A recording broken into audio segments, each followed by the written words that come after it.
नमस्कार शेतकरी मित्रांनो.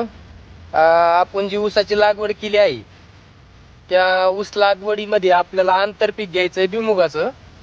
तर जे रान जनावर आहेत म्हणजे जे डुकरं आहेत त्यांचा भुईमुग लावल्यानंतर आपल्या पिकाचं नुकसान होऊ नये त्यासाठी आपण आपल्या शेताला तार कंपाऊंड करतोय, जे की आपल्याला झटका मशीनद्वारे त्याला करंट द्यायचा आहे, जेणेकरून म्हणजे हानी होणार नाही, पण डुकराचं जे प्रमाण आहे ते नाहीच्या स्वरूपात राहतं आणि जे आपलं पीक आहे ते डुकरांनी उकरू नये यासाठी आपण आपल्या शेताला तार कंपाऊंड करतोय, जे की आपल्याला झटका मशीनद्वारे करंट द्यायचा आहे.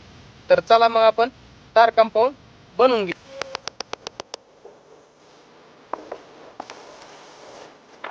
तर शेतकरी मित्रांनो, अशा प्रकारे आपण गजाच्या साहाय्याने बांबूच्या साहाय्याने आपण तार कंपाऊंड केलेलं आहे, पाहू शकता. आपल्याला या सरीवर भुईमुगाची लागवड करायची आहे, आंतरपीक ऊसामधलं.